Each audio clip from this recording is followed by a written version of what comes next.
அஸ்ஸலாமு அலைக்கும். 2024 2025 O level maths பேப்பர்ட முதலாவது வினா, பகுதி 2ட முதலாவது வினா.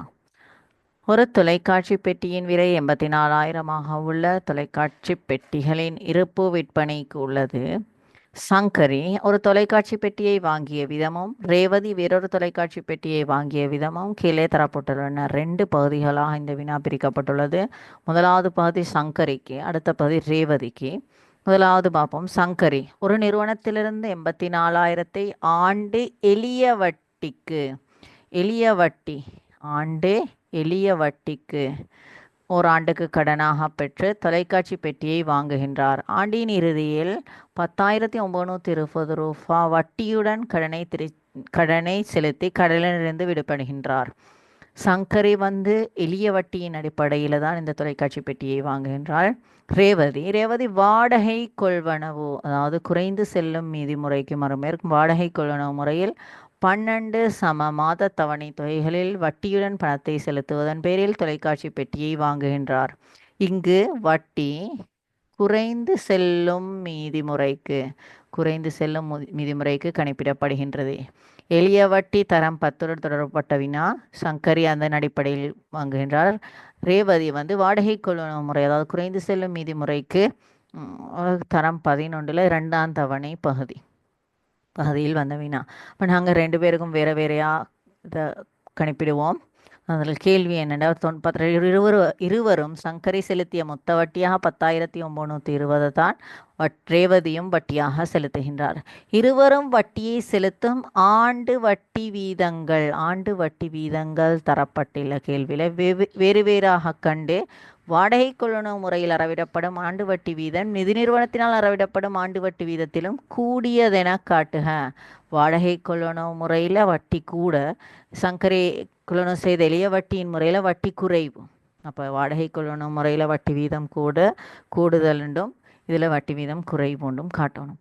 இப்போ எளிய வட்டி உங்களுக்கு தெரியும், நாங்கள் படித்த சமன்பாடு I = PTR கீழ் 100. சமன்பாடு இல்லாமலும் பிரதியீடு செய்யலாம். நான் சமன்பாடு எழுதினது காரணம், இந்த சமன்பாட்டை கொண்டு வேண்டிய வினாக்களுக்கு விடை எழுதலாம். I வட்டி 10,920 சமன் பே கடன் பணம், கடன் 84,000 டி டைம் ஆண்டுகள் தர ஓராண்டிற்கு வட்டி வீதம் தரப்படவில்லை. ஆர் கீழ் வீதமான 100க்கு கணிப்பிடப்படும் 100. 2 பூஜ்ஜியங்கள் வெட்டிப்பட 10,920 சமன் 840 தர 1 840 தர ஆர். ஆரை கண்டுபிடிச்சதுக்கு பெருக்கல் 840 சமனுக்குங்கால போகும்போது பிரித்தலாக மாறும். அப்போ 10,920 கீழ் 840 சமன் ஆர் வட்டி வீதம். 10,920 இருக்கிற இந்த பூஜ்ஜியமும் வெட்டிப்படும். 1,902.84 வகுத்தால் 13% தான் வட்டி வீதம். எளிய வட்டியின் அடிப்படையில் சங்கரி செலுத்திய வட்டி வீதம் 13%. இன்னொரு முறையிலையும் காணலாம். இந்த 84,000க்கு, அதாவது 84,000க்கு 10,920 வட்டி என்றால் 100க்கு வட்டி வீதம் 100க்கு கணிப்பிடப்படும். இந்த 2 0 இந்த 0 வெட்டிப்பட 1,902.84 வகுத்தா 13%. ஏதாவது ஒரு அடிப்படையை பயன்படுத்தி இந்த முறையில் இல்லாட்டி இந்த முறையில் இலகுவாக காணலாம். இப்படி இல்லாட்டி இந்த முறையில் கண்டாலும் சரி. அடுத்தது பார்ப்போம். ரேவதி வாடகை கொள்வனவு முறையில் 12 சமமான தவணை தொகைகளில் வட்டியுடன் பணத்தை செலுத்துவதன் பேரில். அப்போ ரேவதியிட கடன் முறை குறைந்து செல்லும் மீதி முறையில் மொத்த கடன் 84,000. அந்த மொத்த கடனையும் 12 சம மாத தவணைகளில் செலுத்துவதாக இருந்தால் முதலாம் சமன்பாடு ஒரு மாத கடன் பணம்.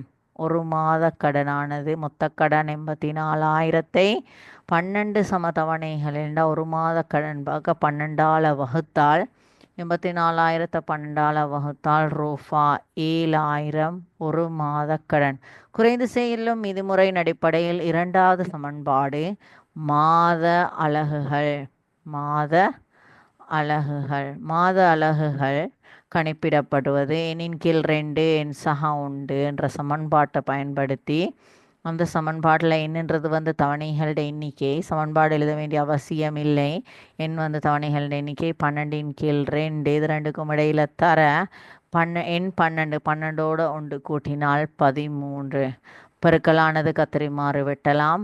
12ல் 2கள் 6 முறை 6 தர 13 78 மாத அலகுகளுக்கான வட்டி கணிப்பிடப்பட வேண்டும். அடுத்த சமன்பாடு மூன்றாவது சமன்பாடு. முதலாவது இதில் இந்த முறையின் கீழ் எஞ்சிய தொகை ஒன்று இல்லை, ஆரம்ப கொடுப்பனவு இல்லைங்க. அதனால் ஒரு மாத கடன் மொத்த கடன் 84,000 பிரித்தா 7,000. அதில் மாத அலகுகளை கணிப்பிடுறதுக்கு எண்ணின் கீழ் 2 எண் சக உண்டு. அதுக்கு அடுத்த சமன்பாடு முக்கியமான குறைந்து செல்லும் மீதி முறையில் வட்டி கணிப்பிடப்படும் போது முக்கியமான சமன்பாடாக மொத்த வட்டி சமன்பாடு கருதப்படும். அப்போ மொத்த வட்டிக்கான சமன்பாடு மொத்த வட்டி சமன் ஒரு மாத கடன். இங்கே ஒரு மாத கடன் 7,000 ரூபா 7,000 ரூபா மாத கடனுக்கு தான் வட்டி கணிப்பிடப்படும் குறைந்து செல்லும் மீதி முறையின் கீழ். வட்டி வீதம் தரப்படவில்லை. ஆறின் கீழ் 100 தர 1 கீழ் 12 என்றால் வீதம் ஆண்டுக்கு கணிப்பிடப்படும். அதனால் மாதத்துக்கு மாற்றுவதற்கு 1 கீழ் 12. மாத அலகுகள் 78 மாத அலகுகள் தர 78. பெருக்கலானது கத்திரிமாறு வெட்டி போடலாம். எங்களுக்கு பூச்சியங்களை வெட்டலாம். இந்த பூச்சியமும் இதுவும் வெட்டிப்படும்.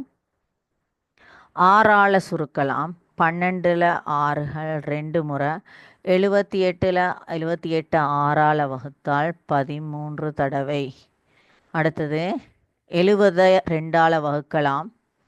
70ல் 2கள் 35 தடவை. 35 தர 13 பெருக்கினால் 35ஐயும் 13ஐயும் பெருக்கினால் 455 தர பகுதி எண் எதுவுமே இல்லை. மொத்த வட்டி இங்கு மொத்த வட்டி கேள்வியில் தரப்பட்டுக்குது. மொத்த வட்டி கணிப்பிட வேண்டியதில் கணிப்பிட்டு தரப்பட்டு வட்டியாக. இப்போ மொத்த வட்டி 10,920. இருவரும் செலுத்திய சங்கரியும் ரேவதியும் செலுத்திய மொத்த வட்டி 10,920. 6 கண்டுபிடிச்சிடறதுக்கு 6ஓட சேர்ந்துக்கிற 455 பெருக்கள் 455 சமனுக்கு அங்கால போகும்போது பிரித்தலாக மாறும். 10,920 பிரிச்சோனும் 455 அல்லது வகுக்கோணும் சமன் 6. வகுத்தால் 10,920 455 வகுத்தா 24% சமன் 6. வட்டி வீதம் 24. நாங்கள் கண்டுபிடிச்ச வேண்டியது இருவரும் வட்டியை செலுத்தும் ஆண்டு வட்டி வீதங்களை வேறாக கண்டாச்சு. சங்கரி செலுத்த வேண்டிய ஆண்டு வட்டி வீதம் 13 ஆண்டு வட்டி வீதம் சங்கரை செலுத்தியது. ரேவதி 24 வீத வட்டி வெவ்வேறாக கண்டு அதன் பின்னர் வாடகை கொள்வனவு முறையில் அறவிடப்படும் ஆண்டு வட்டி வீதம் நிதி நிறுவனத்தினால் அறவிடப்படும் ஆண்டு வட்டி வீதத்திலும் கூடியது. இப்போ வாடகை கொள்வனவு முறையில் ஆண்டு வட்டி வீதம் 24. இதானது எளிய வட்டியின் அடிப்படையில் வட்டி வீதமானது 13 வீதம். 24 வீதமானது 13 வீதத்திலும் கூடியது. ஆகவே வாடகை கொள்வனவு முறையில் அறவிடப்படும் வட்டி வீதமானது கூடியது என்ற வாக்கியத்தை எழுதினீங்கன்னா முழு புள்ளியும் 10க்கு 10 புள்ளிகளும் கிடைக்கும். இத்துடன் இந்த முதலாவது வினாவுக்கான விடை முழுவதுமாக முடிவடைகின்றது.